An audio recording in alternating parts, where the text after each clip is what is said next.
Do we all date our dads? Well, they say we marry our unfinished business. Okay. Okay. And unfinished is the key word here. So if you work through this stuff, you're not going to get into relationships with those kinds of people. The unfinished part is the problem.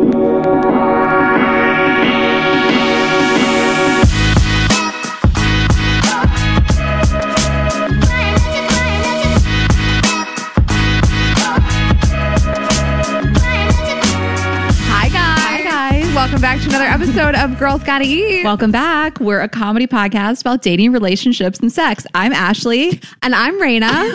And this is our show. How did that feel? I was like, what are you doing? What is she doing? 150 episodes in. How did that feel? We've never done it. 3 years in. Now you guys know what the show's about.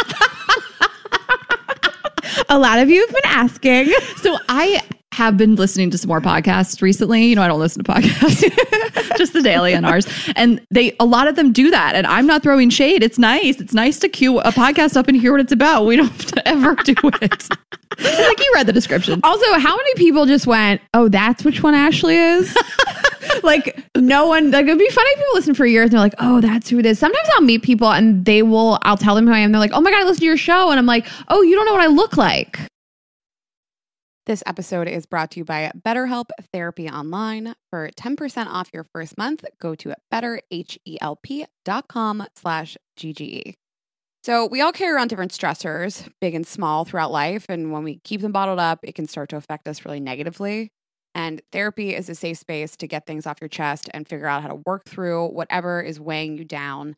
And sometimes we can have journals and self-talk and friends and family that help us, but it is really, really helpful to talk to a therapist outside of that, and they can empower you to be a better version of yourself and set boundaries and work through whatever is going on with you personally, professionally, in your love life, with friends. If you're thinking of starting therapy, give BetterHelp a try. It's entirely online, designed to be convenient, flexible, and suited to your schedule. So you'll just fill out a brief questionnaire, get matched with a licensed therapist, and switch therapists anytime at no additional charge. I absolutely love what they're doing, and they make it so simple. Get it off your chest with BetterHelp. Visit betterhelp.com/GGE today to get 10% off your first month. That's BetterHelp, HELP.com/GGE. A couple quick announcements. We're going to fly through these. The holiday live show at this point, if you're listening on Monday, was last night. I'm sure it was incredible. Thank you all for attending. And because we know so many people would be like, I didn't get tickets, man. I heard it was great. It's like, yeah, it fucking was great. You snooze, you lose. Sorry. I'm kidding. We're going to let you get tickets. You can still buy. You can still. Actually, still on our SoundCloud rapper vibe. You can still buy access through the week. I cannot stress this enough. It ends end of day Saturday. So you can still buy it. Go to girlsgottaeatpodcast.com. It's right there at the top of our show page. And the link should still be in our bio, probably on Instagram too. My bio, Raina's bio. So this is the final week and you can still buy access and watch it this week. Nothing's different. It's just you won't have seen it live. It's the same price, same show. Yeah. And for those of you who bought it before and missed it, you have access a week. We've been telling you guys that for a minute. So again, thanks to everyone that showed up and came. We're sure it was a blast. And you can still watch it. Yeah, enjoy that, guys. In terms of merch, we let you guys know that the deadline to order for Christmas shipping has passed. Those deadlines are hopefully just an estimate of fulfillment times. And when our fulfillment centers say that they can get stuff to you guys, we'll get it to you as soon as possible. You'll get emails with tracking information. And if you guys didn't get merch in time, you want something for Christmas, we have gift cards. They're on our website. It's girlsgottaeatpodcast.shop. And under the accessories tab, the very first thing there will be gift cards. And those things will be mailed to you immediately. They're super cute. They're fun to use. And it's a nice gift you can give to people that aren't time sensitive via the mail. Yes. And then also on our website is every episode we've ever done.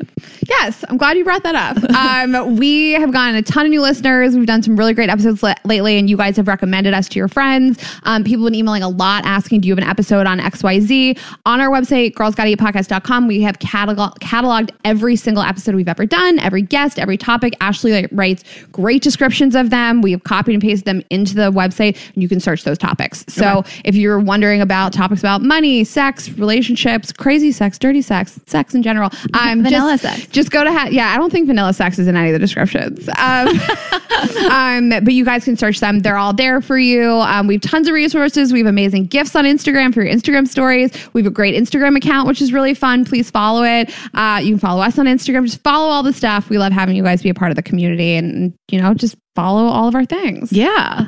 And yeah, if you're new here, welcome. We got such an incredible outpouring of support from our episode last week. Raina and I have been like crying every day.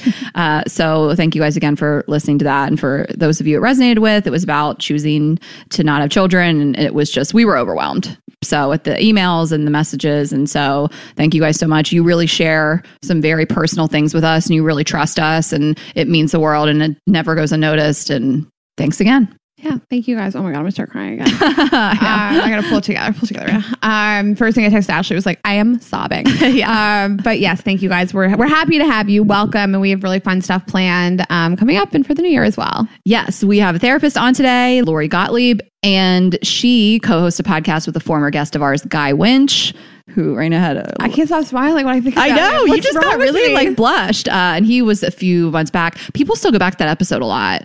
It's called rejection, heartbreak, and emotional first aid, something like that. And he recommended her to us. They host a podcast together called Dear Therapist. So we're going to ask her some questions we would ask a therapist today. So I hope you guys like it. Yeah, Ashley found Guy, actually. I love when we have these therapists on the show. These world-renowned therapists. It's so fun. It's a nice mix. Find Guy? Kelly. Oh, is that really how? Yes. You know where I emailed the first time I contacted Guy, I was sitting in a pret-a-manger eating soup. Oh, okay. Can't not bring up soup. Yeah. Ashley's like, you bring it up every week. I do bring it up every week. Talk about all you want.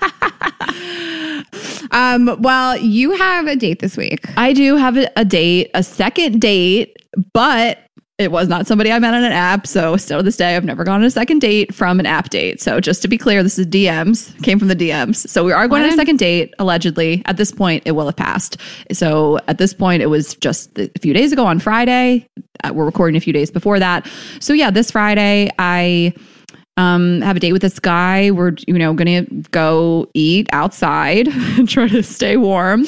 And yeah, I mean, we had a good casual first date, told you guys about it. So we're going on a second. This is something that's kind of interesting, COVID related. So he has gotten a clinical trial of the vaccine, which I think is admirable. That's not something that's not everybody would do. It's a trial. You don't know. I mean, it's been tested clearly. I mean, I know everything that goes into a vaccine. Listen to The Daily. They've done a ton about it. So they're safe, but it's still not totally approved, and you're choosing to be a guinea pig for it. And I think it's a really admirable thing for somebody to sign up to do that. But I also find it fascinating. This guy's been vaccinated already. I think it takes a minute to be fully, I think he'll get his second one by the time we will have gone on this date. So we got the first one and he had some side effects. We've talked about this. I'm obviously very interested. I think we're all interested. It's all anyone's talking about right now is the vaccine. So, yeah, I'm going out with the guy that's been vaccinated. And I just I've just been thinking vaccinations are the new Bentley. Yeah. Or I just keep thinking about this is the future of dating, talking to somebody about their status, if they've had the vaccine, if they have antibodies, things like that. You would ask about STD tests. You know what I mean? Yeah. And I wanted to also share this funny thing while we're talking about the vaccine. Tank Sinatra, a former guest as well. We had him on maybe last year around this time. I feel like it was the fall of 2019. Okay. Tank Sinatra, he was a great guest. You guys loved him. And he is a meme guy. He's almost 3 million followers on Instagram. And his meme said, this was yesterday, people will literally eat a stranger's butthole, but won't take the vaccine. I feel that. And I commented, ladies, get you a man who'll do both. That's obviously what I'm going to write. I wrote, ladies, get you a man who will do both with hard eyes. At this point, as I'm looking, it has over 3,000 likes. So it's the top comment. And of course, I ended at that. I don't go back and like read what people say. I don't give a fuck. And people troll him all the time for various things. But I kept getting notifications of people just fighting back and forth, like anti-vaxxers, like crazy things. And I just like texted Hank. I was like, this is nuts. My notifications are blowing up with all these crazy people. And he was like, I know, it's wild. So it was just like very funny. You're living rent free. And then people just like they were just insulting me. I was like, okay, I didn't even make the meme. I just commented. You just made a silly. No, I love it. I love when you just like ignite people so hard. People went crazy. I mean, like, I think a lot of Girls Gotta Eat listeners or like my followers were like, ha ha ha, you know, they were laughing. And then I would like look at my notifications and there was just this like page long, really rude thing. I'm like, I don't know you. The same thing happened. I don't think I ever told you this. Right after one of the debates, Jill Biden was the presidential debates, obviously. Jill Biden was wearing a mask that matched her dress. And I just commented on Joe Biden's like Instagram post, and I was like, the true hero of this debate is Jill Biden's matching mask and dress. People did not think that was funny. Like most people thought it was funny. Most people were like, she looked beautiful. Oh my God, yes, queen. She's so gorgeous. What a style icon. A lot of people were like, I can't believe that's what you took from this debate. Oh my God. I can't believe that's all you took from this. I'm like, can we relax, please? People saw an opening to get offended. People love to get offended. But people like offending me. I was like, I don't care. But it was also funny because last week I talked about eating ass. And so it's like, it's all so tied in. So anyway, to wrap it up, I have a date. He picked a great place. It impressed me. Yes. I have a high bar for food. I mean, not that you don't, not that you're some like country bumpkin. Ashley, go to McDonald's now. I was thinking food. I love the place he picked, love the food. It's cozy, it's appropriate. Maybe a little too fancy food, but nothing's fancy. We're just eating on the street. We're eating on the street under a heat lamp, you know, wrapped in a blanket. It has a Michelin star. It's great.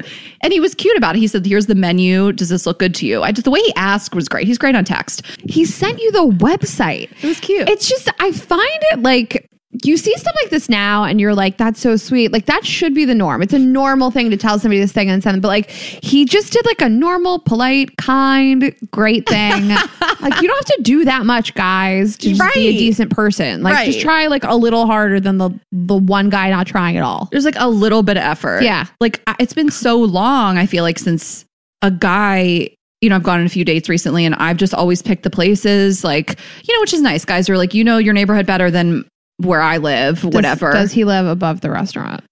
No, he lives in like Gramercy area. I would die if we like spent a whole episode talking about like how great the restaurant was. And he just lives upstairs. That's why he picked it. He's like, we're fucking tonight. I'm vaccinated. Let's go. Okay, so speaking of nice guys, I found out something last night, which you know, but I wanted to tell you like how it happened. We've all, and I think everybody can relate to this. We've all had this moment. I found out my ex got engaged, and we've all had this moment where we find out that like your most serious ex has moved on from you. And it hits different for everyone. Listen, for me, it hit a lot different than your experience. Honestly, different scenarios. I took it 10 times harder when your ex got engaged than I did. That was like the engagement heard around the world. I was in Chinatown. I just like paused where I was and I was like, what do I need to do? But it was fresher. I've talked about it. We've been talking. I was blindsided. We talked about it on the episode called So You Got Blindsided. You have not been with this man in coming up on 8 years, 7 years. I mean, it's a really long time. And the last time I saw him, you and I went on a double date with him. Oh my God, Rita. We were talking about this? You can't just say that and we don't talk about it. Did we ever talk about this on the show? I don't. It was January last year, December. Was it January? It was right before New Year's or right after? January. I hadn't seen him since we started the podcast, you and me, I've seen him maybe like 5 or 6 times. We've hooked up a couple times. We tried to. He tried attempted. And you know, he attempted to, if you know what I'm saying. And Ashley and I went to a comedy show with him, and then we went to the Comedy Cellar, and you met us there on a date that you were on, and the 4 of us went on a double date. It's very weird with Andrew Schultz. And Mike Cannon. Actually, he is my ex is Andrew Schultz, who just got engaged, actually. Yeah. No, and I feel like, Raina, like our listeners are like, what's happening here? We need to back up. If you're going to drop this, we can't just like yada, yada, yada. And we've hooked up. You guys have had a few moments over the last literal 3 years since we've been friends where like 3 times maybe run-ins, 1 sort of hookup, drunken, maybe 2, like nothing crazy. People are probably wondering like, what the fuck? Her ex-fiance? It hasn't been like that. You guys don't communicate regularly. There's been these rando occurrences.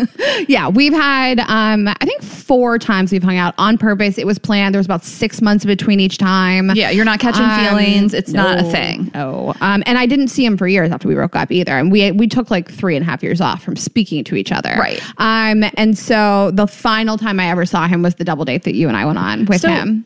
Let's fucking talk about it. You went to a comedy show with him. And I had a first date with somebody that I would end up dating for a little bit before pre-pandemic. And I'm out on this date with this guy. You were on a date with your ex, I guess. And we both were going to go to the Comedy Cellar. It was Mike Cannon's album release. Yes. And so I was like, if this date goes well, I'll bring this guy with me to the cellar. And then you ended up going there. And then you're like, I'm sitting here with Andrew Schultz. And I'm like, what the fuck? He told me some shitty open mic at a coffee shop. Yeah. And I was like, do you want to go see some real comedians? Like some buddies of mine. Because he was on the show. Okay. Yeah.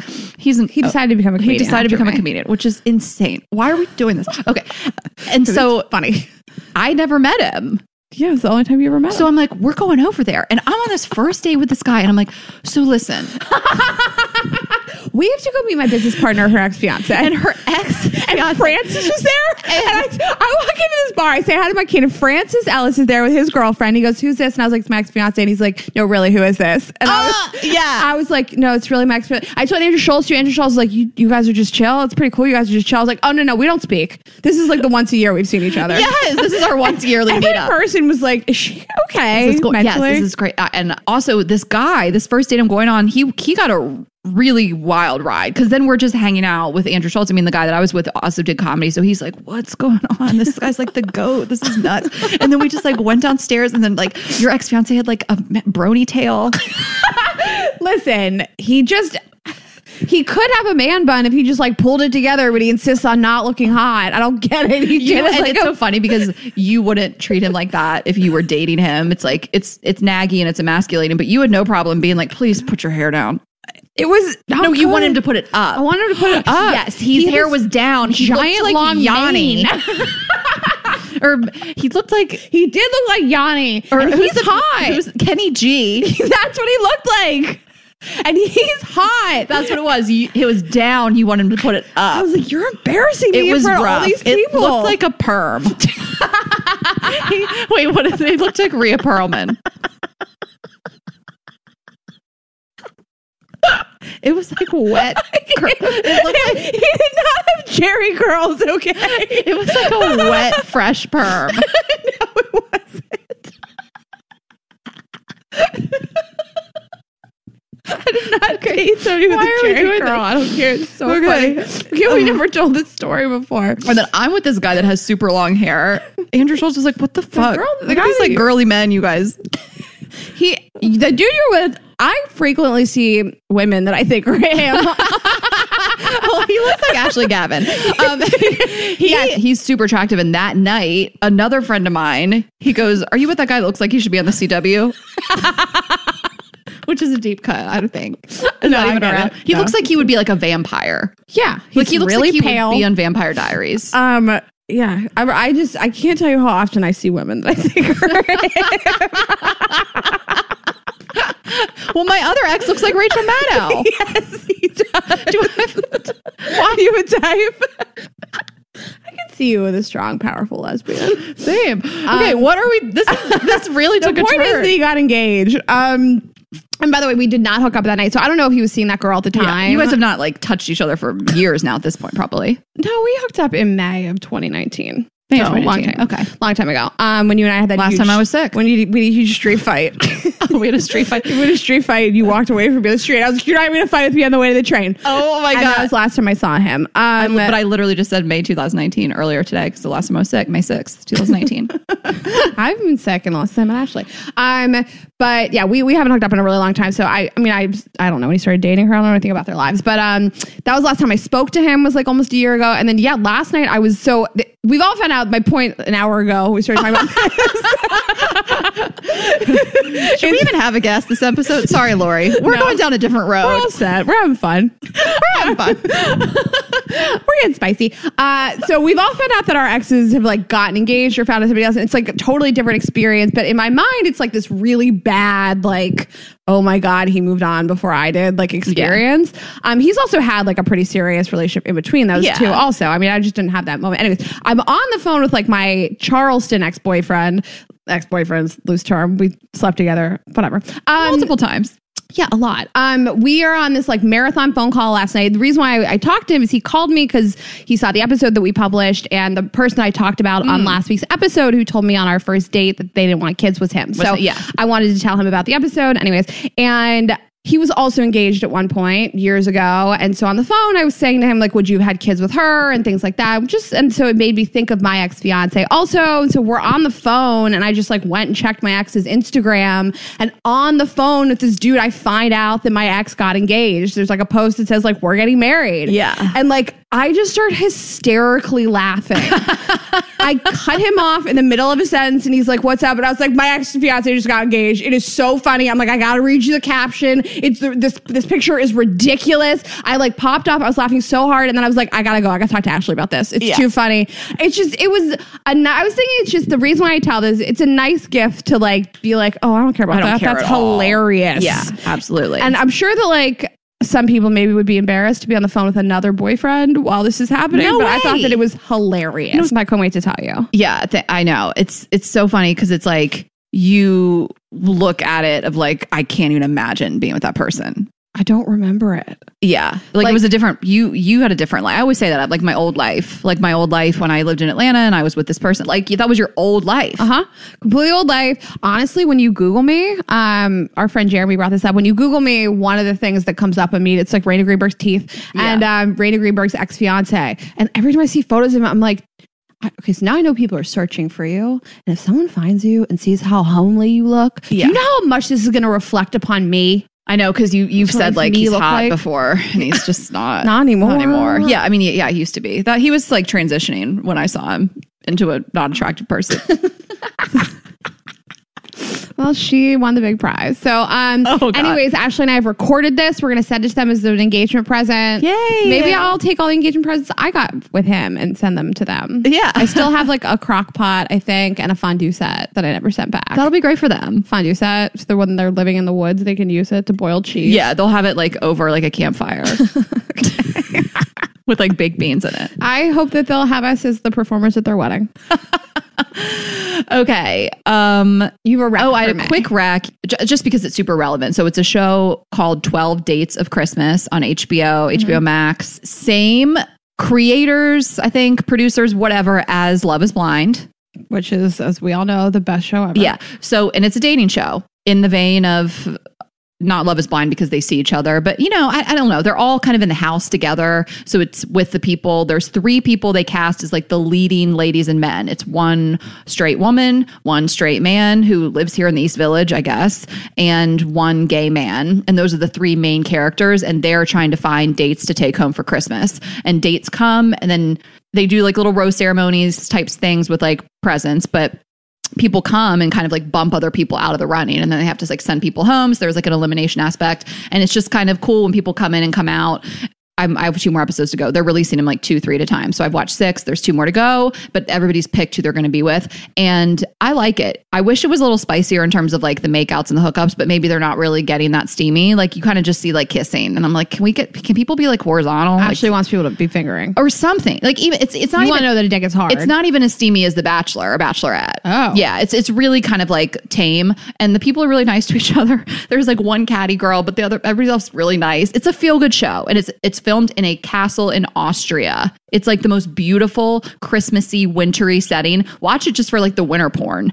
So I recommend it. And yeah, if you like really dramatic, cutthroat dating shows, it's not for you, but it's a feel-good show, and especially around the holidays. I don't need dramatic. I mean, I didn't feel like Love is Blind was like mean-spirited either. Mm-hmm. And the nice thing about that show is 3 of the 5 couples are still together. Yeah. Which is crazy. I know. But they're all together. So everybody's together. In the castle. In a house. So like some people will be out on a date and then everybody else is hanging out, like having hot cocoa. In the castle. In the castle. In Austria. It's nuts. And I'm like looking up all these people on social media. No one's famous yet. You know, we love a show where no one's famous. Like none of these people are not known. They're not verified. The main lead guy, who again, I guess allegedly lives here in the East Village, has like, 1,000 followers on Instagram. Like maybe they're getting more now, but like I just love to watch people on a show before it blows up and they're just like normal fucking people. What was that show on TV? What was the show on Netflix, Dating Around? Yeah. It was great. Just like normal people. We knew a couple people on the show. I mean, I thought it was a great show. I interviewed for the show. They didn't want me. So you guys know that Ashley and I love to travel. We do it all the time, professionally and socially. And it is really, really important to me to have the best luggage possible, both functionally and just the way it looks. And Base is my absolute favorite. I have everything that they do. I have their check-in bags. I have their carry-on. I have their mini weekender. But I just got their newest bag. I am so obsessed. It's the East to West tote. And it is the absolute perfect bag for like a 1 to 3 day trip. And I just took it with me to Santa Barbara. And it was just perfect for like a few dinner outfits, a couple daytime stuff. I had a padded laptop sleeve, a place for a water bottle, zipper pockets, and there's like an extra removable strap. Also, I just think it's really beautiful. I got it in the beige color, but all of Base's stuff comes in lots of colors. It's highly functional. Outside of this bag, which I am crazy about, their luggage has 360-degree gliding wheels, a cushioned handle, which I love when I'm at the airport, built-in weight indicator, and I always say this, I love their washable bags. So a great travel hack is to just have like a laundry bag in your suitcase. They provide that for you too. It's so cute. Everything they do is super durable and beautiful and functional. I just can't say enough about Base. I love them.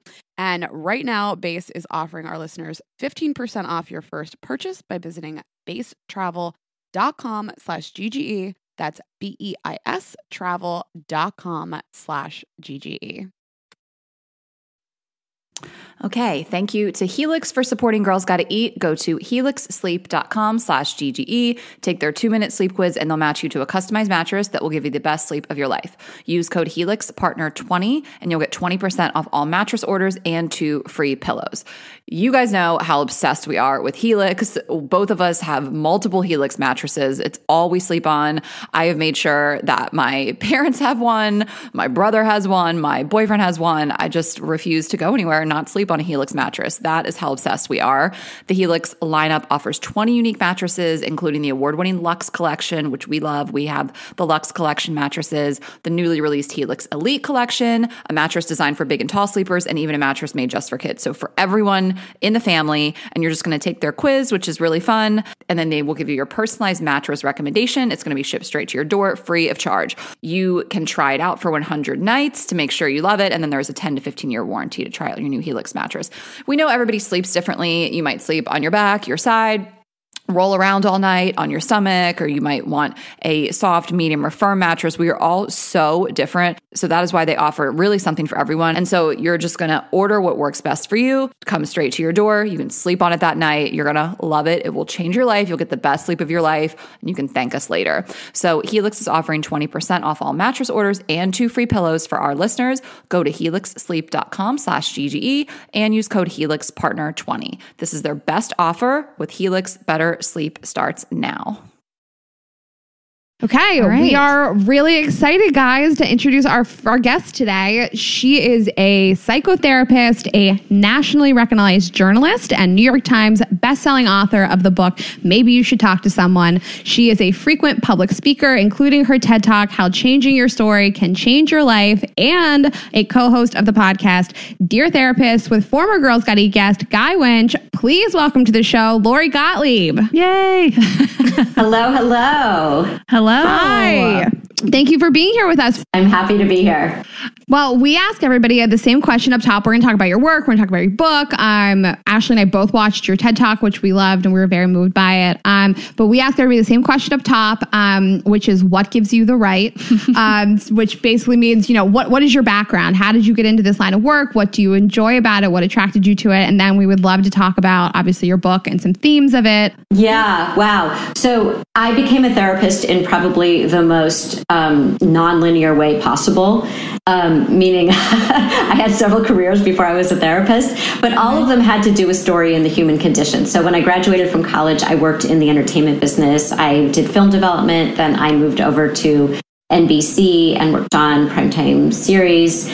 And when I got to NBC, the first shows that they were premiering that year were some shows you may have heard of. One was called ER. And the other one was called Friends. That little show? What? Oh, wow. Okay. And it was really interesting because that was the beginning of Thursday night must-see TV on NBC. And when I was working on ER, I spent a lot of time in an actual emergency room with our consultant on the show, who was an ER doctor. And I really loved the real life stories, right? So, and when I say loved, I mean, they were incredibly moving. It's like, nobody goes to an emergency room because they expected something to happen. Mm-hmm. And so the consultant said to me, I think you like it better here than you like your day job. Why don't you go to medical school? I should mention I was a French literature major. So it was not an obvious, right. trajectory. Not biology. Yeah. Right. Not a lateral move. But I did go to medical school. I went up to Stanford for medical school. And when I got there, a lot of my professors were talking about managed care and how everything that I sort of wanted to do as a physician might be hard because of the environment, right? And I wanted to sort of guide people through their lives. And you can sort of see the burgeoning therapist in this.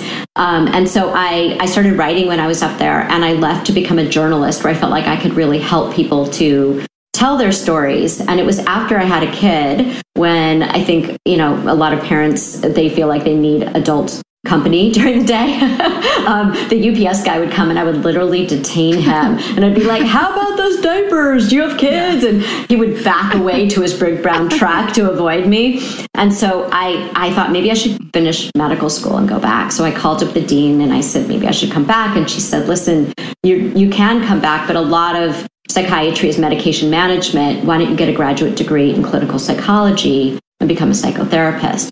And so that is the very circular way that I came to. This is the longest answer ever to that opening question. No. First of all, it was like so interesting, but like I just can't. I'm just thinking of like Friends and ER to what you do now. Like that was I started working on Friends. I don't know if you guys have ever heard of it. Like I just love that path. Well, I think it's interesting because maybe you should talk to someone. Is now we're making it into a TV series, and so a lot of people are saying that it sort of came full circle. Yeah. And we love to just tell people that it's like never too late to pivot or to pick something different. I mean, you went from television to med school. Like that's a huge leap. And you can always wake up and do something different. It's never too late. So we always love that message. It's really awesome. Yeah, well, that's right. I mean, I think that so many people think, well, I'll be this age when I do that, so I'm not going to do it because I'll be too old. And it's like, you're going to be that age anyway. So don't you want to be doing what you're doing, what you want to do at that age?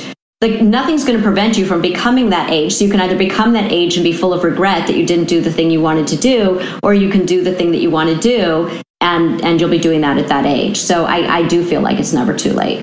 Wow. Well, and it's funny that you said it reminded me when you said people were coming to your door and you were like detaining them of like how we felt during the quarantine, like you would get like food delivered and you're like, wait a minute. Exactly. Stay. Well, we want to talk to you about the book that you mentioned because there's so many great themes of, how we pick the people that we pick romantically, why we pick them, why we self-sabotage and things like that. So maybe that's a great place to start is just telling us a little bit more about your book. You published it in April of 2019. Is that correct? That's right. Okay. Before I had any sense before any of us had any sense that there would be a global pandemic. And interestingly, I think so many people are reading it right now in the pandemic because it's so relevant to this idea of how we grow in connection with others. The book is basically me as a therapist following the lives of 4 very different patients as they go through their various struggles with relationships and all kinds of things. And then there's a 5th patient in the book. That 5th patient is me. as I go through my own struggle with a breakup and go to my own therapist. So it's sort of, life from the perspective of me as clinician and me as patient. What are some common themes? You mentioned a breakup yourself. So breakups, and tell us why we pick the people that we pick. Yeah. That's such a great question. There's a woman, and maybe you should talk to someone, and I call her Charlotte in the book. And she's a woman in her 20s, and she keeps dating these guys who turn out to be really disappointing. And she keeps saying, oh, there are no good guys out there, and, that kind of thing. And at one point, she's hooking up with all these different guys. And at one point, she actually hooks up with this guy from the waiting room. I don't mean, by the way, that they hook up in our waiting room. Our office is not that exciting.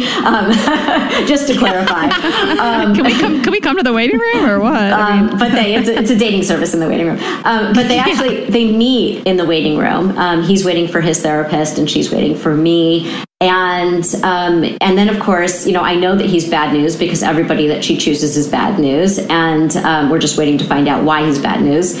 And her whole thing was, well, at least he's in therapy, right? But then he shows up in the waiting room with his girlfriend. Oh. So, and we don't know if it's his girlfriend, by the way. We just know it's this woman. It could be his sister. It could be his girlfriend. Like, we don't know. Okay. But of course, it does turn out to be his girlfriend. And he keeps sort of breaking up with the girlfriend. And he's with her. He's not with her. He's with my patient. He's not with my patient.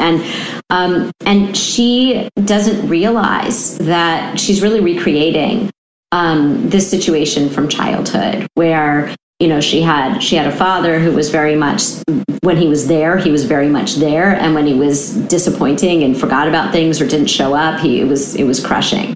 And those are the kinds of guys that she would choose. They call that repetition compulsion, where you repeat these patterns, but you don't know you're doing that. And the reason we do that is because it feels familiar. So it's kind of like we say, oh, this I was hurt this way as a child. I'm never going to pick someone like that as an adult. And yet we have radar for those people because it feels familiar. So we see someone like that. They look very different on the surface, but unconsciously we say, oh, you look familiar. Come closer, right? And so it isn't until you start to get to know that person that you start to feel like, wow, this is deja vu. This is exactly what happened to me before. And I really thought this person was going to be different. Do we all date our dads? Well, they say we marry our unfinished business. Okay. Okay. We marry our unfinished business. So it means that an unfinished is the key word here. So if you work through this stuff, you're not going to get into relationships with those kinds of people. The unfinished part is the problem. So if you work through whatever, you're still dealing with, then you're going to pick much better people who will really be healthy for you, people that you will really have the kind of relationship you want to have with.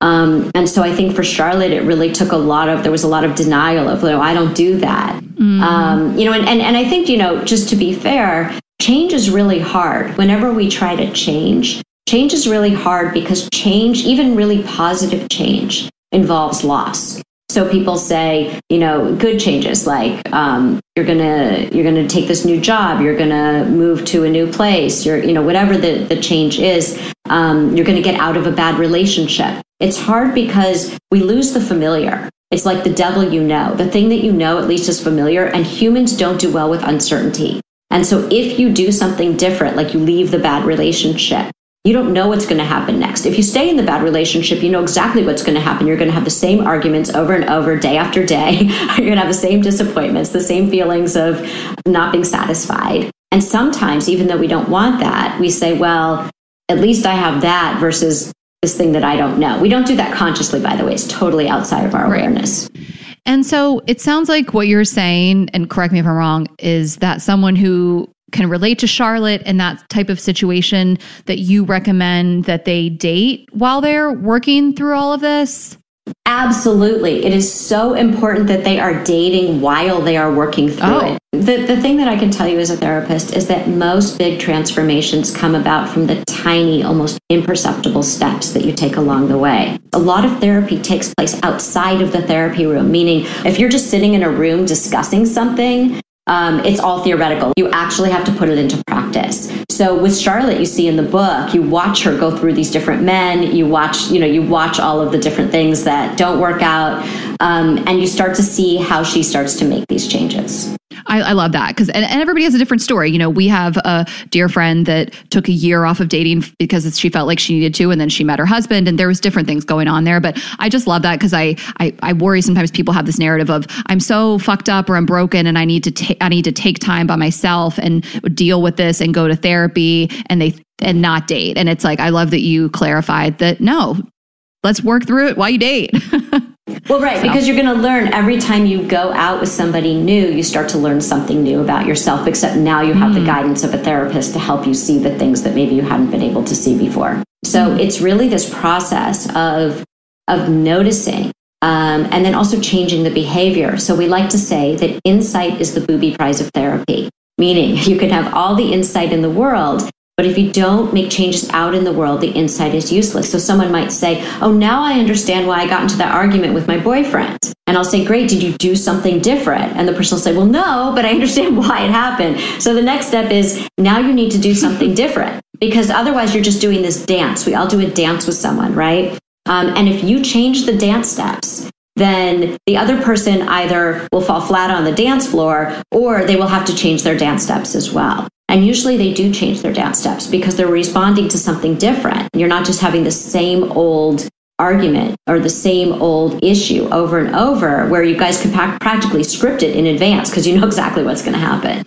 It's funny because I hear myself and so many other people saying like, I know it's bad for me, but I just can't break the pattern. I'm not going to, so many of us know what we're doing is wrong, is not good, is self-sabotaging. It's like you said, it's more comfortable to just sort of stay there instead of call the behavior out and change it. Because sometimes I think changing the behavior means losing the partner, the friend, the relationship that you're in. And that's scary. Well, it is. There's a chapter in the book called How Humans Change. And it shows you that it's not just like with New Year's resolutions or Nike, just do it, right? It's not like you just make a decision to change and then you change. There's a whole series of steps, starting with pre-contemplation, where you don't even really know you're thinking about the change, to contemplation, where you're kind of thinking about it. Then you're preparation, how are you going to do it? Action, you take the action, you make the change. But the most important step in change is maintenance, the last step.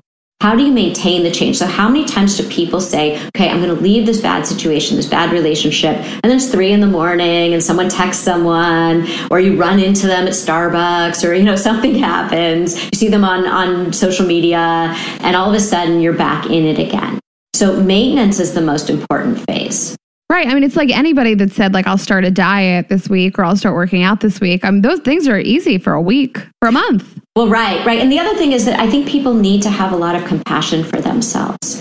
That I think that really helps with the maintenance. So people will slip back. We just do.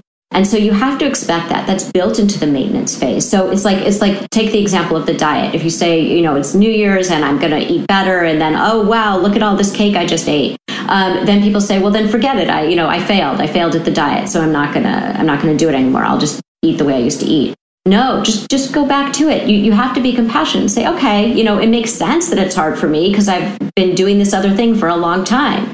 So I think the same thing when you're going through a change and it's really hard is, you might slip back, but that doesn't mean all is lost. And that's the important part of maintenance, is to know you can get right back on track.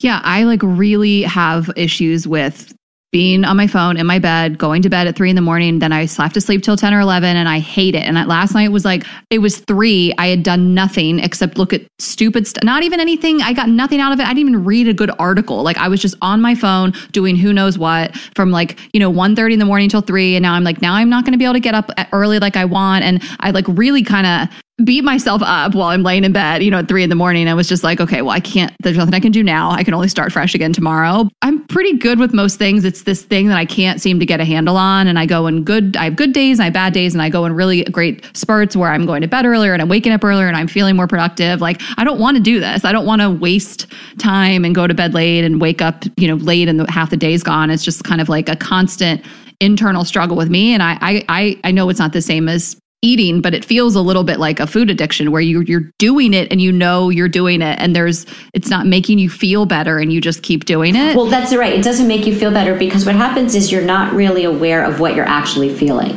And so what do we do when we feel something uncomfortable, right? We try to push it down. But we can't really do that. You can't suppress your feelings because feelings need air and they're going to come out in other ways. So how do they come out? They come out in what you were talking about, the mindless scrolling through the internet, right? Mm-hmm. Through too much food, through too much wine, through a short-temperedness, shopping online, whatever it is. This is what we do with our feelings, and it's not very helpful. It's much more productive to say, what's going on right now that I'm trying to distract myself from? Mm-hmm. And that's going to help you so much more than beating yourself up over the fact that you're having trouble tolerating a feeling. Mm-hmm. Yeah, because and to me, I have a lot of thoughts and feelings on things that are happening in the world. So it's like I just need to not bring the phone in, because then I see something on the internet and then my mind starts going, and then I'm just like trying to process that. A lot of it's just, Raina says this all the time. She's like, just put the phone away an hour or two before bedtime is kind of, at least this isn't my therapy session, but I just feel like you do beat yourself up. And that's the thing though. I think, this beating ourselves up. I mean, so it's so interesting. Whenever I'm doing public speaking, I will say to people in the audience, I will say, show of hands, who is the person that you talk to most in the course of your life? Is it your partner? Lots of hands. Is it your sister? Is it your mother? Is it your best friend, right? Who is it? You get lots of hands. But the truth is, the person we talk to most in the course of our lives is ourselves. And what we say to ourselves isn't always kind or true or useful. And so I had this patient who was this young woman that was so self-critical. She was always beating herself up for minor things, and she didn't see it. And I said, listen, I want you to go home and I want you to write down everything that you say to yourself. Listen for that voice. Write down everything you say to yourself in the course of a few days, and we'll talk about it next week. And so she comes back the next week, and she had dutifully done the assignment, and she starts to read it. And she says, I can't read this. I am such a bully to myself. And they were little things like, she woke up in the morning, she was like, oh my God, you look horrible. Or she made a very minor mistake that any of us would make during the course of a day. And she's like, you're such an idiot, you're so stupid. Or there was a job she was thinking of applying for, and she's like, you'll never get it. Just the way she spoke to herself. Mm-hmm. If somebody else who was not her, right, who knew her well, saw her in the morning, they would not think, she looked terrible. Let's put it this way. If she looked at a friend who looked like that, she would just think, oh, my friend looks totally fine, right? If her friend made that mistake, she would not think my friend is an idiot. She's incompetent. If her friend had her credentials and was thinking about applying for that job, she'd think, yeah, she has a totally good shot of getting that job, right? So it's really important to be kind to ourselves. And we think that if we self-flagellate, like if we're taskmasters to ourselves, that we're somehow helping ourselves, motivating ourselves to change. You're not. The more that you can have compassion for yourself, the more accountable you will hold yourself. Because what happens is when we self-flagellate, we are bathing in shame. When we are bathing in shame, we are paralyzed. Shame, it causes paralysis. And so when you can be kind to yourself, you can hold yourself accountable and say, okay, I'm human. I made that mistake. Let me learn from that and let me move on. And I think, in therapy, so often that's something that we work on with people. And it really changes their lives when they can get past the shame and they can see their lives more clearly. I mean, that's really what the TED Talk, I think, is about, which is about the story that you're telling yourself and how to change that. Okay, so I love gift giving at this time of year, but when finding great gifts, things can really start to add up. And that's why this season I am shopping with Quince. Quince is the go-to place for luxury essentials at affordable prices for everyone on my list, including myself. We'd like to thank Quince for supporting our show. Go to quince.com/GGE to get free shipping and 365-day returns on your order. So I'm really, really glad I found this company and this site. Everything is so affordable, but looks really luxury. So as you're perusing it, they have 100% Mongolian cashmere sweaters. They have washable silk tops and dresses. They have cotton sweaters and all kinds of comfy stuff, like just cozy pants that you can wear. I love the colors. I love the styles, but the prices are really the reason to shop here, on top of obviously the selection. Prices are 50 to 80% less than similar brands. So it's unbelievable. It partners directly with top factories to cut out the cost of the middleman, and it just passes the savings directly on to you from Quince.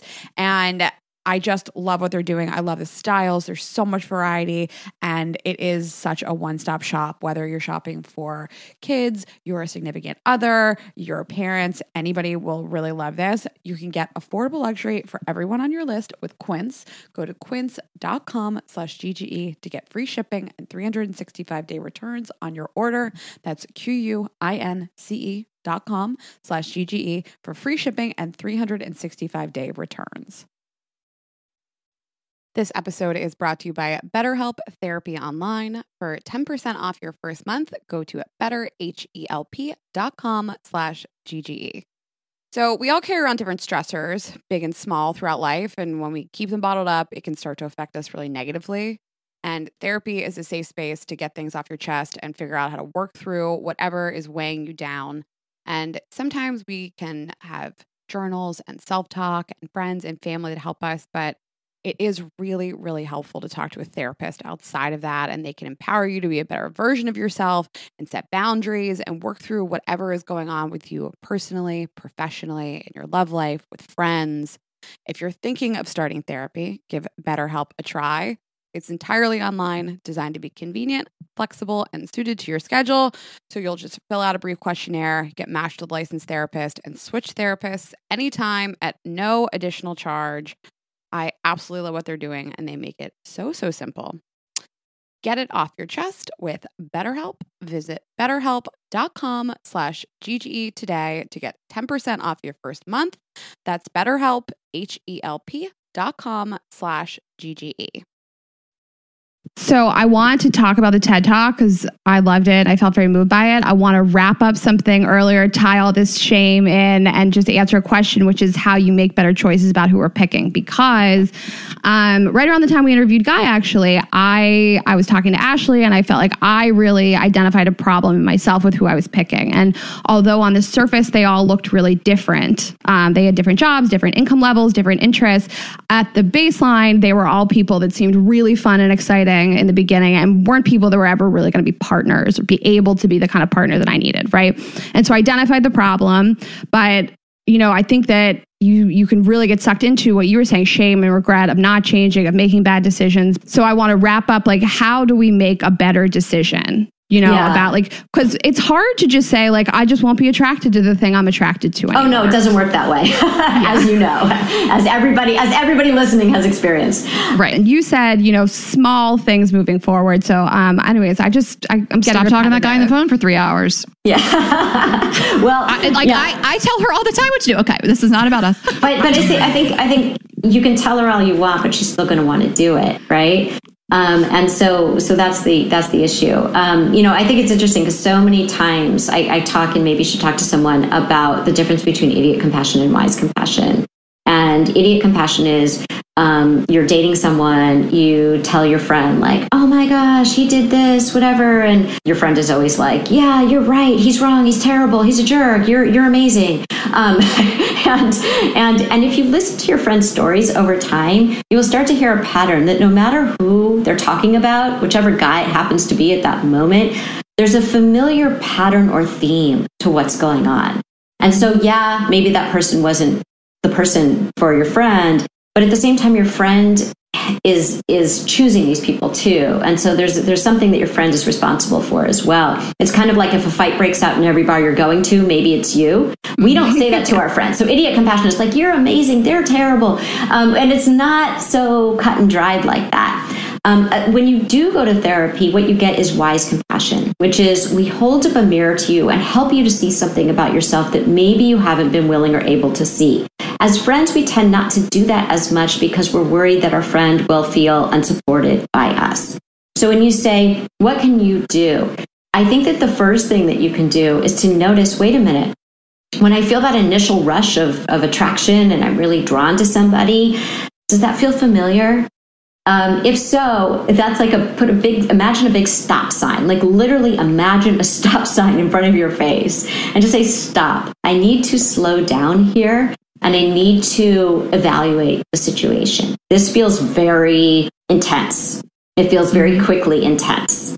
And that probably is a signal that it's something from the past. It's something old that is drawing you toward this person.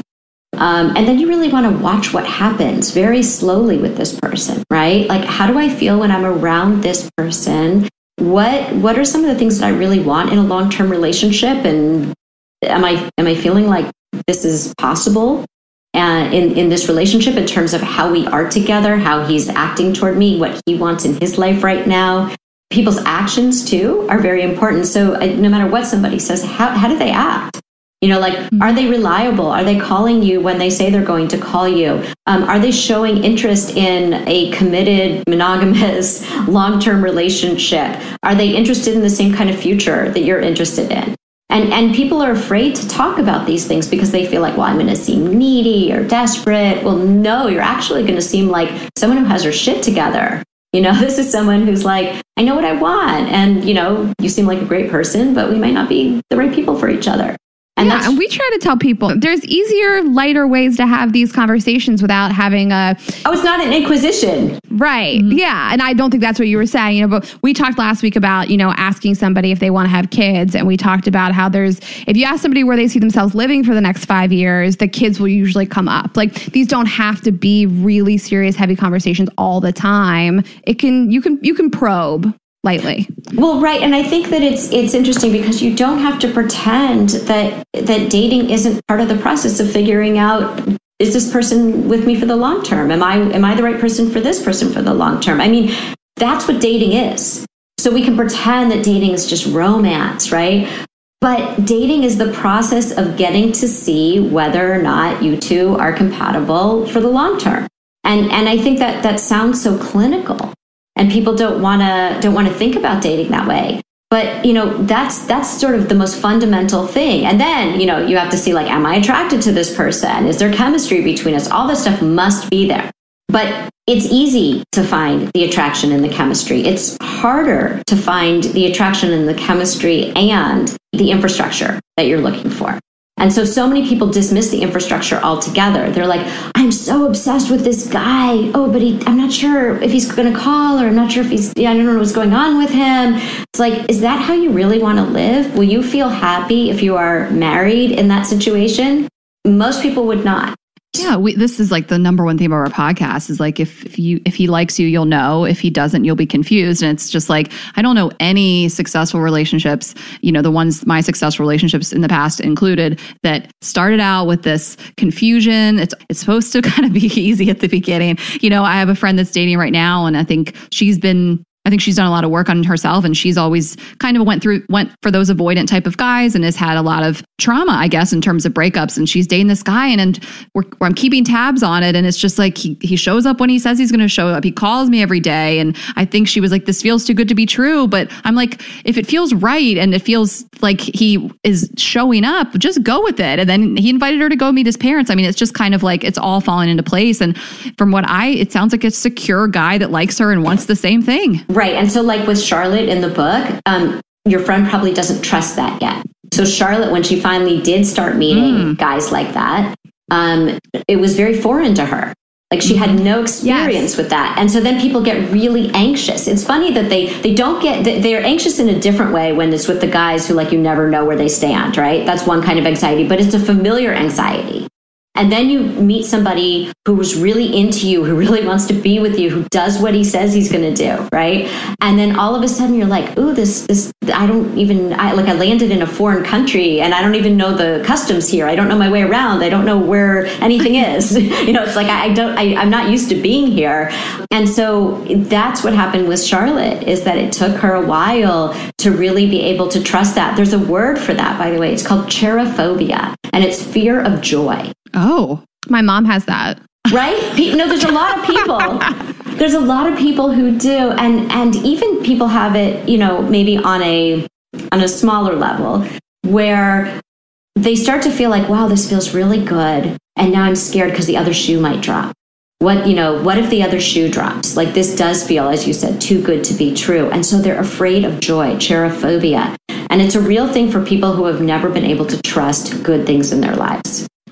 Or as you sort of brought up, people that have never felt the stability of a good relationship don't even know that like they can have it. And Ashley and I've talked about this before. Like her and I have had really solid, stable relationships with somebody that shows up and does the right thing. So when we see the wrong thing, we're like, I know it exists. I know I can have it. I know somebody else has given it to me. But the people you're talking about that are like, I don't even know what this looks like, keep accepting it because they're like, I don't know if this is possible. Yeah. Like you obviously your parents play a huge part, but also just hopefully someone comes along in your life and sets the bar of like, this is how I'm going to be treated. But I totally understand the feeling of unfamiliarity. And I guess that's where the self-sabotaging comes in. Well, that's right. They tend to self-sabotage. Yeah. So what happens is you meet someone like that and you start to get really worried, because it feels so good. And the disappointment of what you imagine it will feel like when, quote, the other shoe drops, right? Because that's what you imagine will happen, even though you have no signs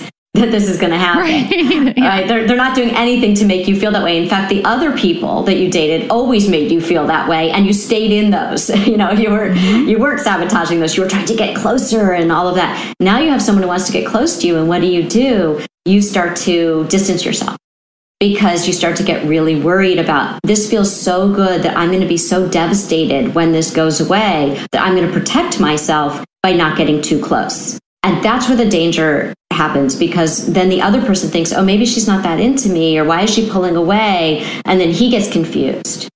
It's always interesting to me when things are so hard and it's like, this is supposed to actually be the easier time. And a lot of people confuse drama with chemistry. So a lot of people feel like, oh, wow, like this is so intense. There's so much chemistry here. That's not chemistry. That's, again, your unfinished business. Do you find that is inherently a problem in people that, I'm trying to say this in a sensitive way, like it sounds like a younger, like when I was younger, I think I confused drama for love and excitement and lust. I don't know that it's like a characteristic I've carried through my life. I think you just meet people and have better relationships when you grow up. But do you see a lot of people that sort of carry that throughout, or is this like a younger characteristic? Or both? You're right. I think that a lot of younger people, as they're experimenting and learning about relationships, sometimes there's that, real intensity and that drama. But I'm talking about really young, like high school, college, maybe. Sure. Me too. By the time you're in your 20s and you're dating, if you do have that secure attachment style, you're not going to have the patience for the drama, the chaos, the uncertainty. You're not going to stick around for that. It doesn't appeal to you. It appeals to you if there's some unfinished business that you're working out. And what we do is we think to ourselves, again, totally outside of our awareness, like, this time I'll get this person to love me. This time I'm going to have a different ending. And that's what's going on unconsciously, which is why people try so hard to get the person to love them, to get the person to show up, to get the person to like be the reliable, partner for them that the person just isn't going to be. Yeah. So is there a outcome with Charlotte that we can kind of discuss? I mean, did she find someone, or is she... I'll let people read the book. Read the book. Okay. Yeah. We want people to read the book. Yeah. Okay. Yeah. Well, check out the book, guys. It's a New York Times bestseller, so it's good. Well, if we can move on to the TED Talk, because I was very moved by it, and you can talk a little bit about it because it was your TED Talk, and then I'll quote you back to you. But you talked about changing the narration and your own story of your own life. So let's talk about the TED Talk. Yeah. So it's really about this idea that if we don't revise our stories, we relive our stories. And what I mean by that is when people come into therapy and they tell me what's going on, they're telling me a story. But the thing is, we're all unreliable narrators. And I don't mean that people are lying or trying to mislead you. They're telling you the truth from their perspective. But the problem with their story is usually the reason they're stuck is because there's something wrong with their story, right? They have a very narrow view of what's going on. And so when I see couples, for example, in my practice, I see both sides of a story. And it's really interesting. Like, things move so much faster when you can see both sides. When I see an individual, I have to intuit what that might be, and then I have to kind of figure it out. And so, I think that what happens is people come in, they're telling a story, and usually they are stuck in some way. So it's like the protagonist can't get on to the next chapter. They're sort of stuck. And they have all these things that are confusing, like, is the protagonist moving forward or is the protagonist going in circles? And who are the major characters and who are the minor characters? And most important, what are the parts of the story they're emphasizing? And what are the parts of the story they're minimizing or leaving out altogether? And again, they're not trying to be deceitful. This is just their perspective, but it's very, very subjective. Mm-hmm. And so I feel like I'm almost an editor as a therapist, and I have this writing background. So I think that they're very complementary, because what I'm doing is I'm helping them to revise their first draft, which has a lot of problems with it. And so as we start to expand the story, as we start to consider other perspectives, or like I will often say to people, if this person that you're talking about in the story were sitting on my couch and they were telling me the story from their perspective, what would it sound like? And then all of a sudden they're like, oh, like all of a sudden they see, wait a minute, first of all, there is some overlap, and maybe they weren't, it's not out of malice that they did that, but it's because they did, they thought this, and they understand more about their own role in the story. Like, they're reacting to me too. It's not just that I'm reacting to them, but they're reacting to me.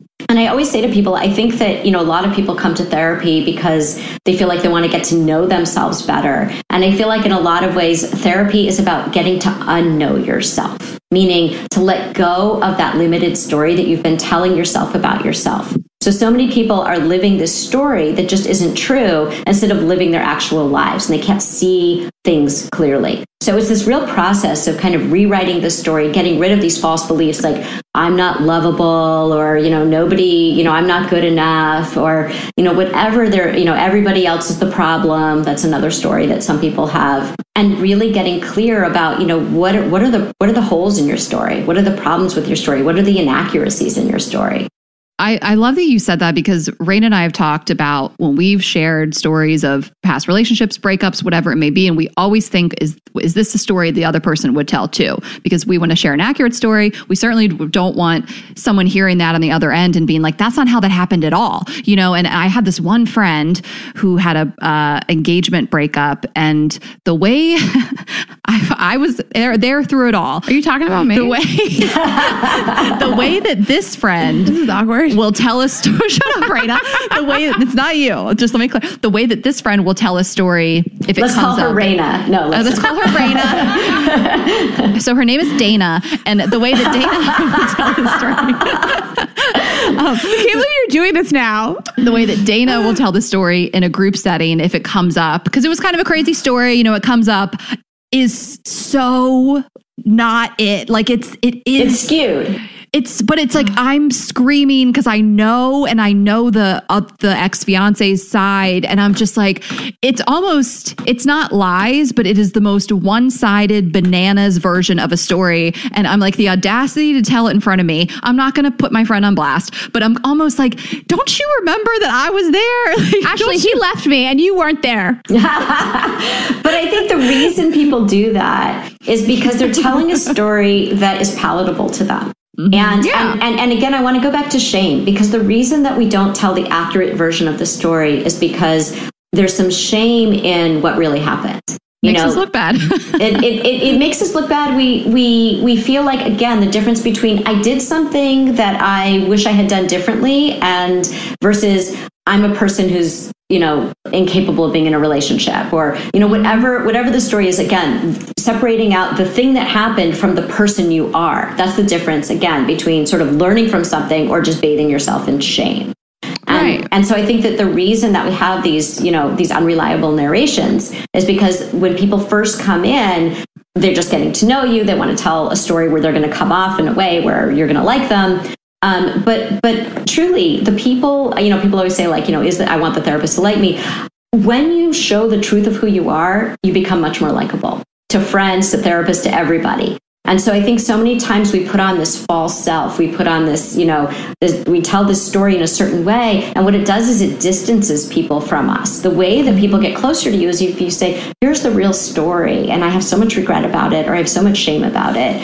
That's how you get the support that you want, not by telling a false story. And I feel like sometimes the closer we are to a situation, the more shame we feel. And when we get some space, we can have a more top-down view of it and say, you know what? I would do the exact same thing again, or I understand why I did something like that, and I stick to that decision. And I had an outcome I didn't like, but I get why I did the thing that I did. And I think sometimes when we have some space from it, like my engagement that Ashley's talking about, I can't stress it enough. It's not about you. She didn't know me back then. But I like what you said though about I stand by my decision. Meaning, I understand again the self-compassion. I understand why I did what I did. Maybe I would do things differently in the future, but I can't beat myself up for what I did. So it's not about beating yourself up for what you did. It's about, I understand why I did that at that time.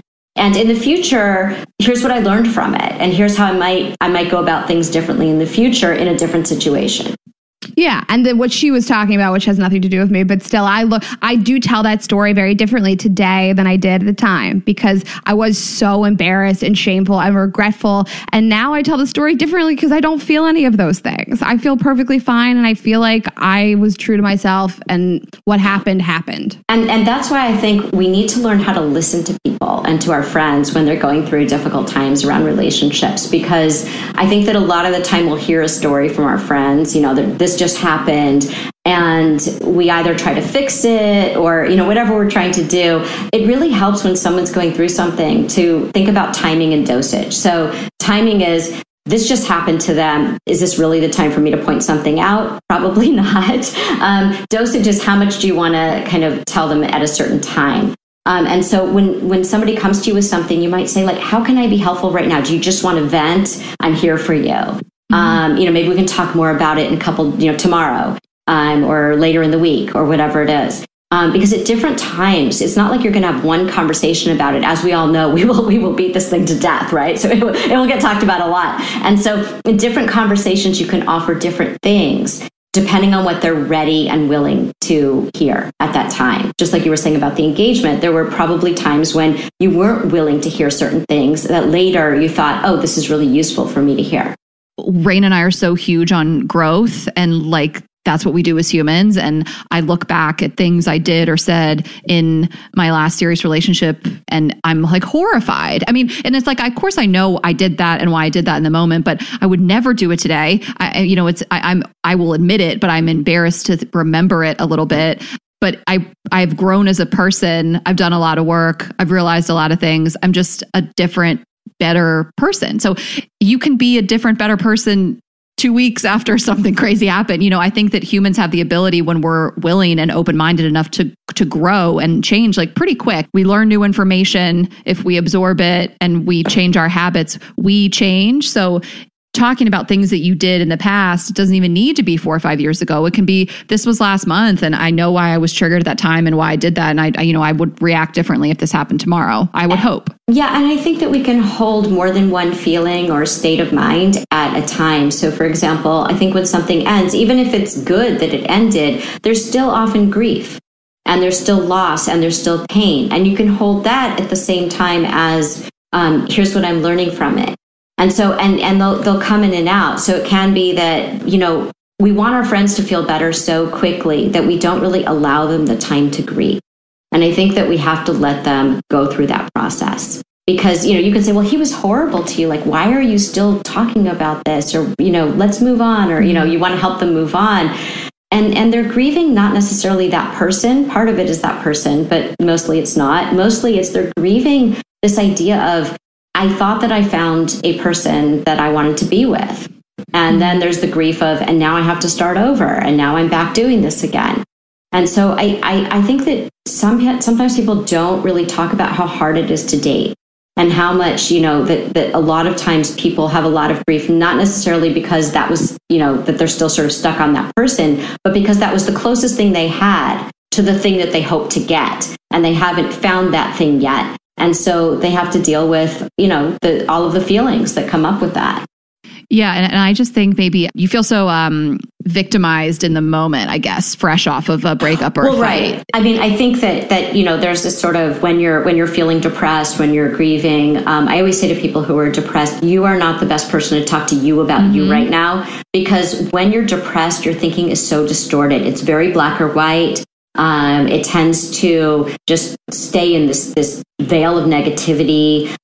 You can't see things clearly. You can't see yourself clearly. You can't see other people clearly. You can't see the world clearly. And so I think that it's really important that you realize that, my thinking is going to be distorted right now. Maybe I'm not the best person to evaluate myself at this moment. I just need to grieve right now. So I think that step is really important so that you know that everything that you're dealing with right now is a little bit distorted. And I think that's very comforting to know that it's not always going to look like this.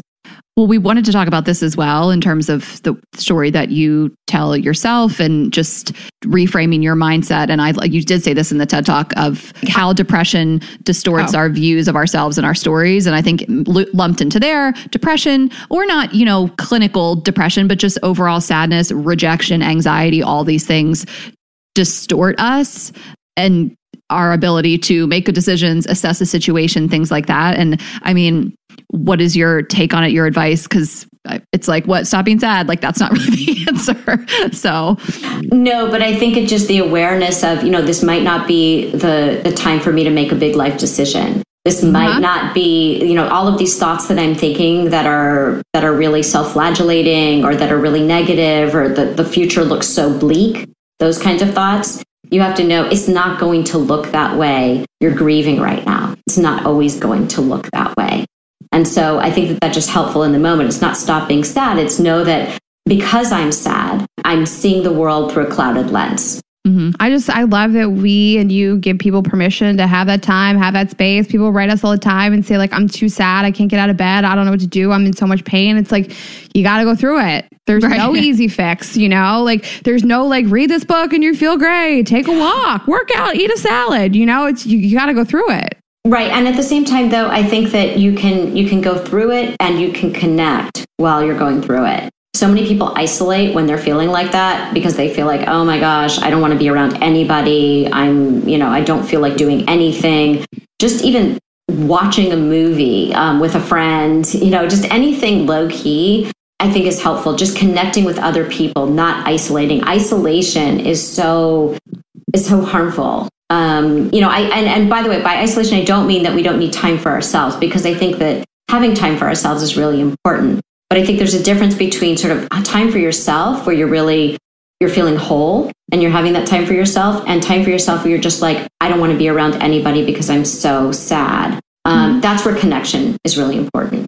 Yeah. I think about all the worst times in my life and how sad and low I felt. And, at least my inclination is self-isolate, think about this, lay in bed and cry. And the way that I've always felt better is to pick up the phone and call somebody, even if it sucks and I hate it. So I have like a PSA for the single people in the world, which is that, so in my practice right now during COVID, there are so many people that I see, and maybe they're in couples or they have kids or whatever it is. And then I have people who are single and maybe they've even just had a breakup and they're in a really bad place. And they always say, oh, my friends have, they have partners, they have kids, they're too busy. Like, I don't want to call them. I don't want to bother them. I don't want to be a burden. And when I'm hearing from the people who are, married with kids or whatever it is, or they have boyfriends, they're like, I love this person dearly. I love all these people dearly, but like, I'm so sick of them right now. Like, I don't know why my friends aren't calling me. I don't know why, and so, so my message is please call the married people, and especially the married people with kids, because they are dying to hear from you. They're suffering. They are suffering. They are dying to hear from you, and they really want to hear from you. And it's so interesting, the projections of like, well, they don't want to hear from me because they're so busy. No, they really want to hear from you. They really want to talk to you. It's like you will be doing them a favor as well as doing yourself a favor by reaching out. I love that. Yeah, that is so. And what a welcome break that a married parent with kids gets to hear about some single person's problems. I'm not saying that to joke around. Great. They're like, oh, this is great. I've been just like cleaning up like kid shit all day. I'd love to hear about this traumatic breakup. It's not even about, and I should just say it's not. And I want to say a lot of single people, like their identity becomes like, I went through a breakup, or their identity becomes, I'm the single person. I'm always having relationship problems. Your identity isn't that. What can you talk about? Well, you might have more time to say like, I read this great book, or I, did this great thing, or here's this thing that I found really interesting that the person who is in that couple or with those little kids didn't have time to do. And they're like, you're an interesting person. right? And you don't realize like you're an interesting person. It's not just about like, let me tell you all about my dating adventures. It's about, hey, oh my gosh, let me tell you about this thing that I read or this thing that I did that the other person hasn't had time to do. I love that you said that. My best friend is married with 2 children, and it's funny because I feel like sometimes she'll call me and she'll ask like, what's going on with this? I'm like, do you really want to hear this? And she's like, yes, like more than ever. I don't want to talk about my kids. Like, tell me everything. Just please dominate the conversation. Take the next hour to talk about whatever you want. You know, so I love that you said that too. No, single people aren't just defined by rejection and single. No, my married friends with kids love to hear that stuff. Yeah. I want to repeat back to you something that you said. Maybe it'll be like a nice way to wrap up the whole theme of the episode, and you can elaborate on it a little bit. But you were, I was listening to your TED Talk while I was showering, and I popped out of the shower to write down this thing that you said, and I wrote, the way we narrate our lives shapes what they become. And I love that. And, you know, this narration of your life, it's your own self-talk, it's your negative self-talk, it's your past experiences you bring into every experience currently. And it really stuck with me. And I used this example with Ashley earlier today, and I've probably used it on the podcast, but my mom always says, like, if something can turn out positively or negatively, it always goes negatively for her. And I'm the opposite. I always say that things just work out for me. And but I think that we have similar lives. I just think it's how you view the things that happen to you. And I think that if you can be happy with certain outcomes, then you will feel like things turn out more positively. I also think that the way we narrate our lives determines the choices that we make.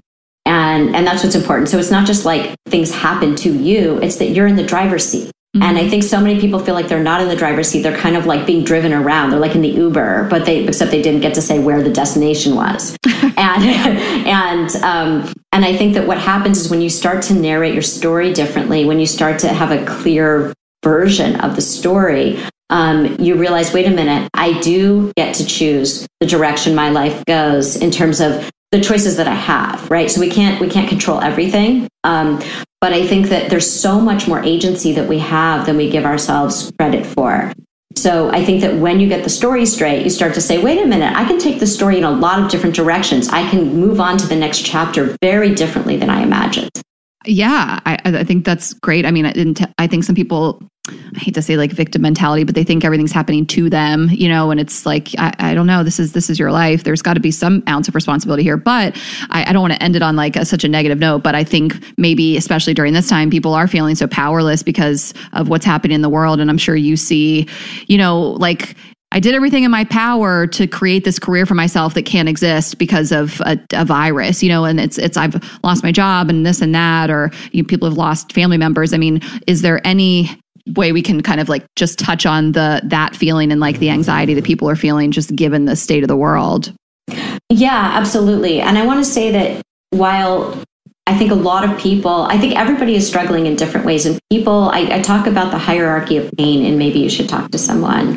Where I think that a lot of people feel like, especially during COVID, if it's not loss of life, loss of health, loss of income, people feel like, well, I'm not allowed to feel sad, or I'm not allowed to feel anxious, or I'm not allowed to feel whatever I'm feeling. We don't do that with our physical health. You know, we don't make that comparison like, well, it's not that bad compared to other people. So if you break your arm, you're not going to say, I'm not going to go to the doctor and get a cast and get an x-ray because somebody else has cancer.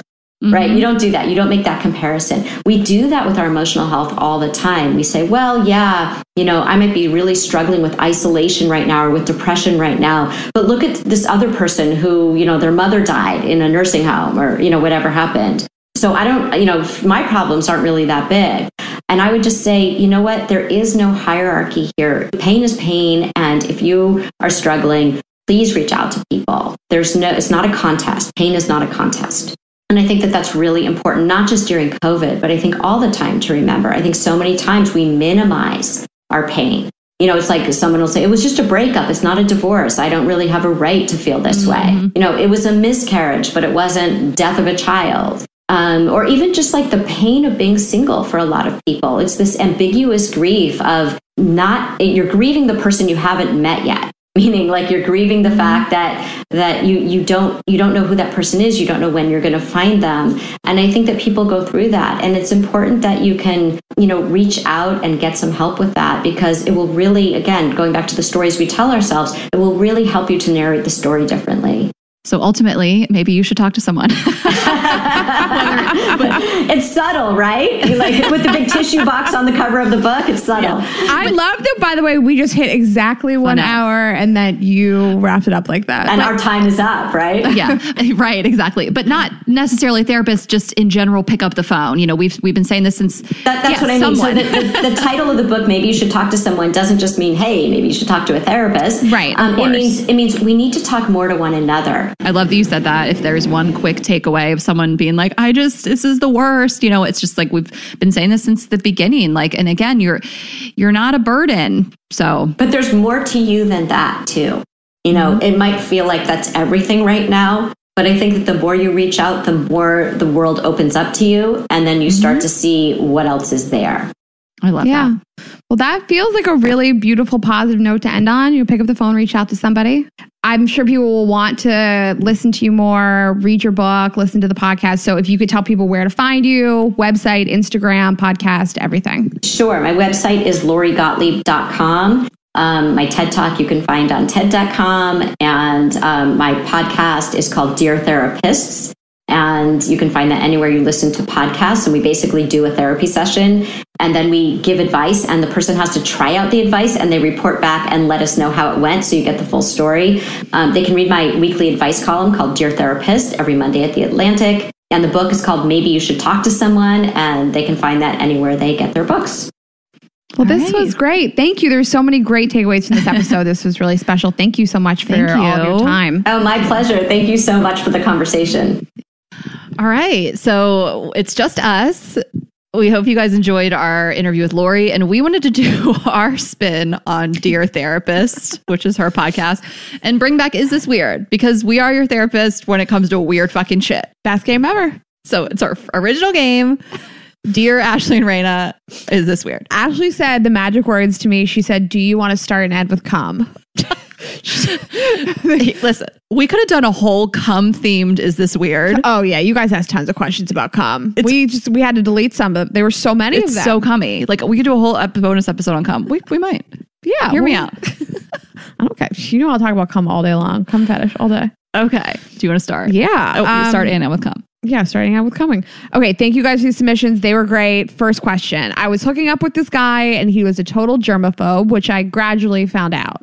We were having sex doggy and he pulls out to finish, and instead of finishing on me like a normal man, he catches the cum in his hand and is holding it. I turn around and I'm like, what the fuck are you doing? And he said, oh, I didn't want to get it on you. Like, he went to the bathroom and washed his dick because he was grossed out by his own cum and would have been grossed out by being on my body. This is weird. Raina, I know you love cum. Please, ladies, provide some insight. Okay, so what I need to do is put myself in this situation. Right, same. Like, because I don't want to give bad advice. I don't want to give advice that I wouldn't be able to take, because these situations you want to be like, ask them what the deal is, but it's uncomfortable. There's pretty much every sex situation I'm in, I don't ask in the moment. They're so weird. Sometimes you're like, I just got to get out of here. My thing with this was like, guys are so stupid. Like, he might have like been like, my cum's weird lately. I want to get it checked out. Like, they don't fucking know what's going on. Like, this could have been a one-time thing. For me, it would have to be if it happened multiple times, in which case I would be like, hey, like, I don't mind if you come on me. I think it's hot.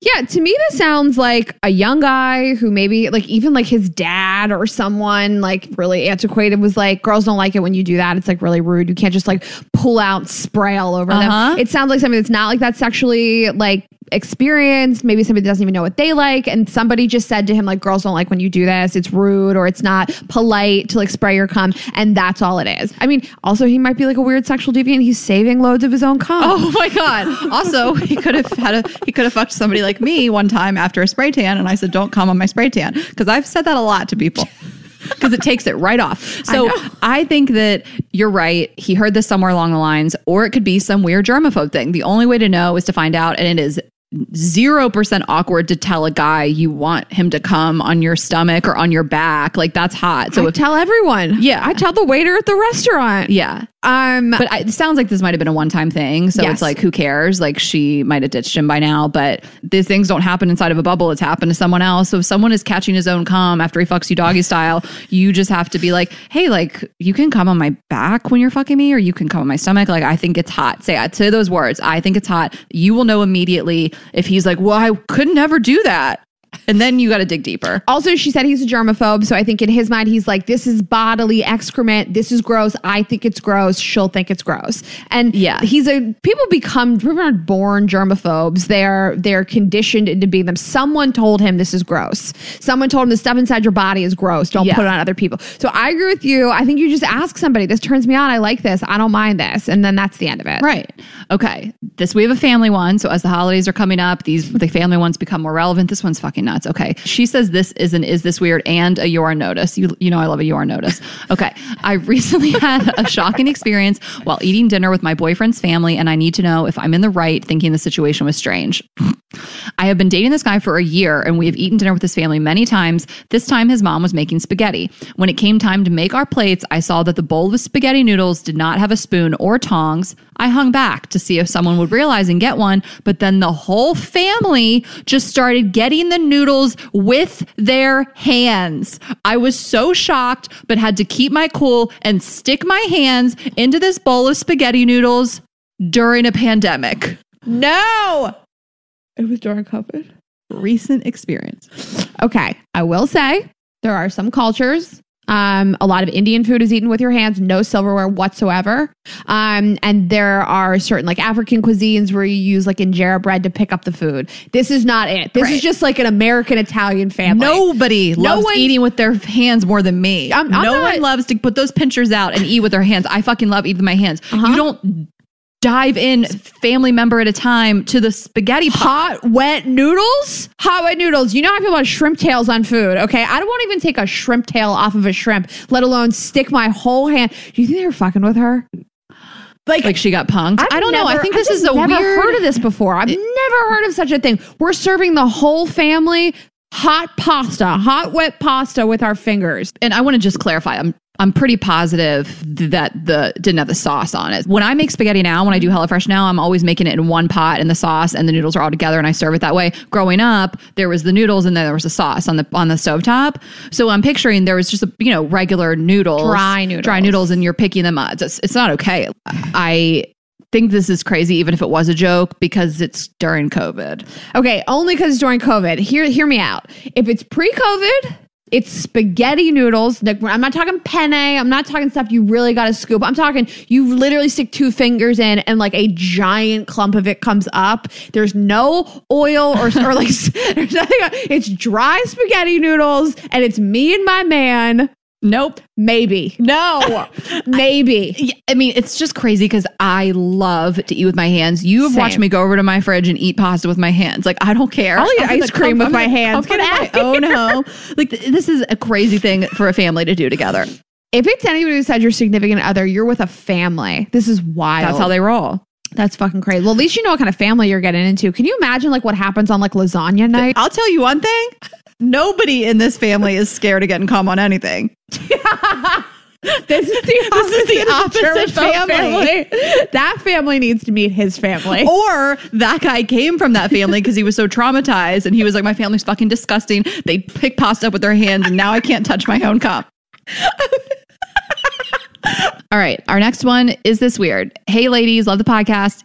Oh, man. Okay. Is it weird for a fully grown man to have a twin bed in his room? I had been talking to this guy from Hinge and we went back to his place after our second date, got COVID tested earlier in the week to be safe. And when we got to his bedroom, there was literally just a nightstand and a twin bed. He has enough space to fit a larger bed, and based off where he lives and his job, he can definitely afford an upgrade. Or is this just a psycho way to make sure girls don't spend the night after hooking up? Please let me know. I don't think it's the latter at all. I just think this is just like a New York City comic that lives in Bushwick. I don't think so, because I want to make sure we're not like shaming people for what they can afford. You know what I mean? Like if that's all you have, you can't afford a new bed. That's one thing. It sounds to me like this guy has a good job where he lives. Like he's can get a bed. Okay, she says grown man. I want to know how grown man he is. I mean, there are just some guys, you would call, if you're 22, you might refer to a 24-year-old as a grown man. And he just graduated college a year ago. And like he moved to the city with the shit from his dorm or and wherever they're he was just too living. lazy. Yeah, just lazy. It's definitely not a ploy to not have you stay over. Because like who wouldn't want a bigger bed to fuck in general? There's a million ways you can get somebody to leave your apartment. Like if that's not the bed. That's not how guys think. They're not even that smart. I'm sure some guys are listening like, damn, should I get a twin bed? I know. But I think you're right. And it is kind of a pain in the ass to get a new bed and then in New York or anywhere, where do you put the other mattress? So in his head, he's probably like, well, now then I got to put the twin on the street or whatever. You can't sell a mattress and I got to get a new bed frame. Like this is what I got. I think it's just pure. He hasn't thought about it. I am never talking to that guy again. You don't want to live the same type of life as me. Right. Your standards of living are so low that you're a full-grown person, especially a man who tend to be larger than women who was sleeping in a twin bed. This guy was like, listen, it's either have enjoyable sex, right? But I have to buy like new pillows and sheets, and I don't want to do that. So that's true. Then they have to do all that. He doesn't have navy sheets that fit a double. But like all he has to do is buy he has to just upgrade from the $20 sheets to the $22 sheets, buy one more pillow. It's not worth it to him to have better sex in a bed you could both be in. So this is one of those things, because I will say there's things that you can change about a man and it's totally fine. Things like their furnishings, their home, their clothes. I said this before with my ex's pillows. Like I came in there and I was like, I'm spending the night here. We got to redo this bed. So had it been more of a situation where he had a twin bed and I really liked the guy, which, I wouldn't have gone past the twin bed, but let's just say I would have been like, can we work on this? Cause like, I want to fuck you. And I don't know when's the last time you fucked in a twin bed, but I'll tell you, for me, it was December 2017. And I was on that press trip and the place we stayed was this awesome place in Key West. It was made for groups. It's called the Naya, if they still have it, NYHA. Can't recommend enough, but it was made for like a bunch of people in a room, almost like an upgraded hostel style. Uh-huh. And I was reviewing it and I met a guy the first night and fucked him. And I had a room of 7 twin beds. You know that I just learned about this, by the way? Our whole friendship is based on this story. Ashley tells everybody she knew that we could be friends because she called me after she fucked a stranger on vacation, basically. And in my mind, on it was a work luxury trip. You need to back up. Not a vacation, bitch. On a work trip. A work trip. I didn't you know. You thought I was at like the Ritz? Yeah, I thought you were like a beautiful hotel room on the beach. I didn't know there was 7 bunk beds in the room like you were in prison. It's so bad. This was a guy 6'2", 6'3", bigger than me. I'm such a big person. Like, it is so difficult. And then I think the next night we fucked in his room that had a bunch of twin beds. and I slept in another twin bed. You got up and slept in a different twin. We can't sleep together in a twin bed. I'm not doing it. I'm not fucking doing it. I also, by the way, sleep together in a king bed. You know what I said earlier? There's like a lot of situations during sex that like I just won't ask about until later. Like, because I'm like, what just happened there? I'm asking about the twin bed the second I see the twin bed. Before we're in the twin bed fucking, I'm immediately asking, why do you have a twin bed? Yeah. Can you imagine me not making fun of somebody for that? Yes. Immediately. And I have dated and fucked a lot of like man children. You know what I mean? Like when I was younger and even when I was old, like never have I seen this. Never. I have been fucking in dirty old New York City slum holes for 13 years. I have never met a grown man with a twin bed in one of them. Listen, I'm a grown ass woman. I'm not fucking in a full bed. Queen or bigger. I walk into a guy's room and be like, well, you're a foot taller than what me. Is that okay, bed? That makes sense. What is this children's bed? I'd rather just fuck on the floor, honestly. We'll drag your mattress on the ground. I know. I'd rather fucking a race car bed. Race car bed. Okay, we're going to end with cum.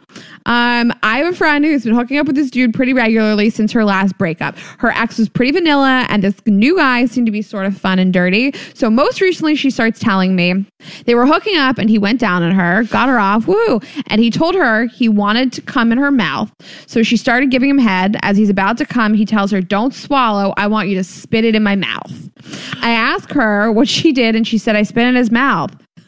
It was mid-cum. I didn't have time to question it. Is that weird?